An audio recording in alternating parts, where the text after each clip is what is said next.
Hello guys, welcome to my YouTube channel. ഇന്നത്തെ video എൻ്റെ വീടിൻ്റെ കോട്ടയുമായി കണക്റ്റഡാണ് കേട്ടോ. കുറച്ച് നാളായി ഇൻ്റർലോക്ക് ഇടുന്നതിനെക്കുറിച്ച് ആലോചിക്കുകയായിരുന്നു. മുറ്റമൊക്കെ വല്ലാണ്ട് മഴയൊക്കെ പെയ്ത് ഒരു നാശമായിട്ട് കിടക്കുകയാണ്. ഇപ്പോഴും നമുക്ക് അതിനൊരു തീരുമാനമായത്. അപ്പോൾ ഞങ്ങൾ എന്തായാലും ഇൻ്റർലോക്ക് ഇടാനായിട്ട് തീരുമാനിച്ചിട്ടുണ്ട്. ഞാനും മാൾട്ടി കൂടി മെറ്റീരിയൽ നോക്കാനായിട്ട് പോവുകയാണ്. എൻ്റെ ഒരു ഫ്രണ്ട് പറഞ്ഞിട്ട് കിളിമാനൂർ തട്ടത്ത് മേലുള്ളൊരു സ്ഥലത്താണ് ഞങ്ങൾ ഈ മെറ്റീരിയൽ നോക്കാൻ പോയത്. ഒരു ലാൻഡ്സ്കേപ്പിംഗ് കമ്പനി. ഇതിൻ്റെ നെയിം വന്നിട്ട് റോക്ക് ആൻഡ് ലാൻഡ് എന്നാണ്. എൻ്റെ ഫ്രണ്ടിൻ്റെ വീട്ടിലും ഇവിടെ നിന്നാണ് മെറ്റീരിയൽ എടുത്തിട്ട് ഇൻ്റർലോക്ക് ചെയ്തത്. സർവീസും ഇവർ തന്നെയാണ് ചെയ്തു തരുന്നത്. അപ്പോൾ എന്തായാലും നമുക്ക് അകത്തോട്ടൊന്ന് കയറാം. നമ്മൾ കയറി വരുന്ന വഴിയിൽ തന്നെ മറ്റുള്ളവരെ ആകർഷിക്കുന്ന രീതിയിൽ വളരെ മനോഹരമായ അവർ കടപ്പയുടെ സ്റ്റോൺ കൊണ്ട് തന്നെ വഴികളെല്ലാം ഒരുക്കിയിട്ടുണ്ട്. നല്ല പെബിൾസും പിന്നെ ഇരുവശവും നല്ല ഭംഗിയുള്ള ചെടികളും കൂടെ ആയപ്പോൾ നല്ല വൈബ്.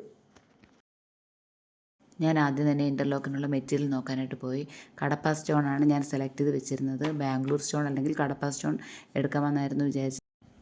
എന്തായാലും വിശാലമായ മെറ്റീരിയൽ കളക്ഷൻ തന്നെ അവിടെ ഉണ്ടായിരുന്നു. ബാംഗ്ലൂർ സ്റ്റോണിൻ്റെയും കടപ്പ സ്റ്റോണിൻ്റെയും പല ഇനത്തിൽപ്പെട്ടതുണ്ടായിരുന്നു. ഇതൊരു ബ്ലാക്ക് സ്റ്റോൺ വന്നിട്ട് അത് കടപ്പ സ്റ്റോൺ തന്നെയാണ്. അതിൻ്റെ കൂടിയ മെറ്റീരിയൽ കടപ്പയുടെ ഒരു പാരഡൈസ് എന്ന് പറയുന്നിട്ടൊരു മെറ്റീരിയൽ, അതാണ് എനിക്ക് കൂടുതൽ ഇഷ്ടപ്പെട്ടത്. അതിന് ഏകദേശം സ്ക്വയർ ഫീറ്റിന് 102 രൂപ വരെ സ്ക്വയർ ഫീറ്റിനുണ്ടായിരുന്നു. ഞാൻ സെലക്ട് ചെയ്തത് അതാണ്.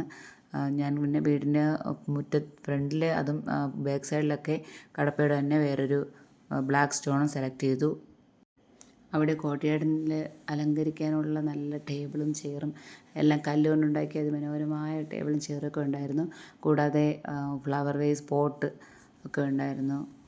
അതിൻ്റെ ഒരു വലിയ ശേഖരം തന്നെ ഉണ്ടായിരുന്നു. മാളൂട്ടി അതിൽ നിന്ന് 1-2 പോട്ടൊക്കെ സെലക്ട് ചെയ്തു. അതിനേക്കാളും മനോഹരം അവിടെ ഉണ്ടായിരുന്ന കുറേ പെബിൾസ് ആയിരുന്നു. വലിയ പെബിൾസും ചെറിയ പെബിൾസും ഉണ്ടായിരുന്നു. ഈ വലിയ പെബിൾസ് നമ്മുടെ കോർട്ട്യാർഡിൽ അലങ്കരിക്കാനുള്ള പെബിൾസാണ്. പല നിറത്തിലുള്ള പെബിൾസുകളുണ്ടായിരുന്നു.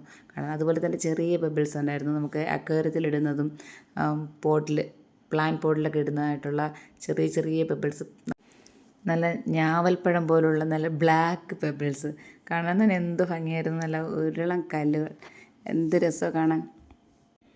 ഇതെല്ലാം വാങ്ങണമെന്ന് നല്ല ആഗ്രഹം ഉണ്ടായിരുന്നു. പെബിൾസൊക്കെ കാണാൻ തന്നെ എന്തൊരു മനോഹരം. അതെല്ലാം വാങ്ങണമെന്ന് ആഗ്രഹമുണ്ടായിരുന്നു. പക്ഷേ ഞാനതൊന്നും വാങ്ങിയില്ല. ഇതെല്ലാം ഞാൻ എടുത്തത് എൻ്റെ ഭംഗിയൊക്കെ നോക്കിയിട്ട് തിരികെ വെച്ചു. പിന്നെ ധാരാളം പ്ലാന്റിൻ്റെ കളക്ഷൻ ഉണ്ടായിരുന്നു. ഇൻഡോർ പ്ലാന്റ്സുകൾക്ക് ധാരാളം ഉണ്ടായിരുന്നു. ഞാനും വീടിനകത്ത് വയ്ക്കാനായിട്ടൊരു 2 പ്ലാന്റ് വാങ്ങി. മോൾക്ക് ഇഷ്ടപ്പെട്ട ഒരു കുഞ്ഞ് പ്ലാന്റ് അവളുടെ ബെഡ്റൂമിൽ വെക്കാമെന്ന് പറഞ്ഞിട്ട് അവളൊരു ചെറിയ പ്ലാന്റ് വാങ്ങി.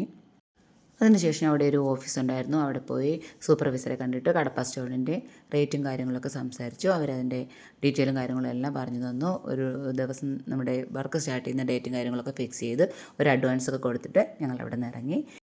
ഇതിൻ്റെ ബാക്കി വീഡിയോയുമായിട്ട് ഞാൻ പിന്നെ വരാം. ഇപ്പോൾ ടാറ്റാ, ബൈ ബൈ.